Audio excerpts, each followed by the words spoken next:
வணக்கம் நேயர்களே, இது சானல் ஜி பால ஜோதிடம் வார இதழில் வெளிவந்த தொடர் கட்டுரை பலன் தரும் பரிகாரங்கள்.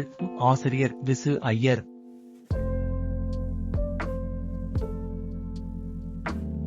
அமாவாசையில் அன்னாபிஷேகம் முக்கியமாக கவனிக்க சொல்லப்படும் தோஷங்களில் ஒன்று பித்ரு தோஷம் ஆகும். பித்ரு தோஷம் பரிகாரம் அறியும் முன் அந்த தோஷம் பற்றி முதலில் தெரிந்து கொள்ளுவோம். முன்னோர்களுக்கு செய்த பாபம் தான் இப்படி நமக்கு வருகிறது என்று பொதுவாக சொல்லப்பட்டாலும் நமக்கு ஏன் வருகிறது என்பதை தெரிந்து கொள்வோம். பொதுவாகவே பிரேத தோஷத்தின் தொடர்ச்சி தான் பித்ரு தோஷமாக அமையும்.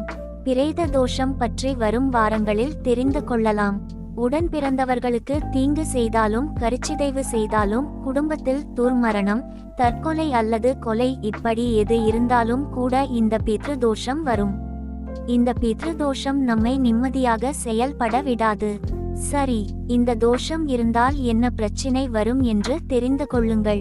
வேலை கிடைக்க வேண்டிய சமயத்தில் கிடைக்காது, தொழில் முன்னேற்றம் அடையாது, எந்த முயற்சியிலும் தடை ஏற்படும், திருமணங்கள் கூடி வராது, தீராத பிரச்சனைகளை உடையவர்கள், பிற மதத்தை நிந்தனை செய்பவர்கள், கடவுளை கேலி பேசுபவர்கள் இப்படி பலரை பித்ரு தோஷம் உள்ளவர்கள் என அடையாளம் காண முடியும். குறிப்பாக சொல்ல வேண்டுமானால் 30 வயதிற்கு மேல் திருமணம் ஆகாதவர்களுக்கு இருக்கும் தோஷத்தில் முதல் வரிசையில் இருப்பது இந்த பித்ரு தோஷம் தான். அனுபவிக்க முடியாத பெரும் கொடுமை தருவது இந்த பித்ரு தோஷம். வாய்ப்புகள் இருந்தும் பயன் அடைய முடியாத நிலை ஏற்படும். இந்த பித்ரு தோஷம் பற்றிய பார்வைக்கு பல நிலையில் முறை இருந்தாலும் சுலபமாக அறிய ஒரு குறிப்பு உள்ளது. ஒருவர் ஜாதகத்தில் ஆண் திரிகோணம் என்று சொல்லப்படும் 1, 5, 9 மற்றும் 3, 7, 11 அதாவது லக்கினத்தில் இருந்து இந்த இடங்களில் சர்ப்ப கிரகம் என்று சொல்லப்படும் ராகு அல்லது கேது இருந்தால் இந்த தோஷம் உண்டு. சூரியன் அல்லது சந்திரனுடன் இந்த சர்ப்ப கிரகங்கள் சேர்ந்து இருந்தாலும் இந்த தோஷம் உண்டு. அதன் நிலையை சரியாக அறிந்து அதற்குரிய பரிகாரம் செய்தால் மட்டுமே இந்த தோஷ நிவர்த்தி ஏற்படும். அத்துடன் தோஷ நிவர்த்தி செய்த பிறகு தோஷம் நிவர்த்தியானதா என தெரிந்து கொள்வது மிக மிக அவசியம். பொதுவாக சொல்வது பலரும் அறிந்த தர்ப்பணங்கள் அல்லது திவசம் செய்தல். குறிப்பாக ஆடி, தை மற்றும் புரட்டாசி அமாவாசையில் செய்யும் தர்ப்பணங்கள் மற்றும் திவசங்கள். ஆனால் இது நம் கடமை தான், தோஷ நிவர்த்தி அல்ல என்பதை நாம் முதலில் தெரிந்து கொள்ள வேண்டும். சிலர் தில ஹோமம் பற்றி சொல்லுவார்கள், அது எல்லோருக்கும் அவசியம் இல்லை. இன்றைய நாளில் முறையாக செய்து வைப்பவரும் இல்லை, சிரத்தையாக செய்பவரும் இல்லை. யாரையும் குறை சொல்ல முடியாது. இன்றைய கால சூழல் அப்படி இருக்கிறது. எனது பரிகார முறைகள் முறையே தமிழ் மறை பாடல்கள், உணவு முறைகள், ஒழுக்க கட்டுப்பாடு, விருட்ச ஸ்பரிசம், ஆலய தரிசனம் மற்றும் சில நடைமுறை பரிகாரம் என்பதாகவே இருக்கும். இந்த வகையில் இதற்கான எளிமையான பரிகாரம் பற்றி சிந்திப்போம். முயற்சி செய்து பலன் பெறுங்கள். நீர்நிலையில் குறிப்பாக ராமேஸ்வரம், காசி, அலகாபாத், கயா அல்லது பாபநாசம் போன்ற நதிக்கரையில் சிரார்த்தம் செய்வது உண்டு. இது போன்ற இடங்களில் பணத்திற்காக புரோகிதம் செய்பவர்கள் உள்ள இன்றைய சூழலில் சரியானவர்களை தேர்வு செய்வது அவசியம். அமாவாசை அன்று சிவபெருமானுக்கு அன்னாபிஷேகம் செய்ய வேண்டும். வேறு எந்த கோவிலிலும் இதை செய்ய மாட்டார்கள்.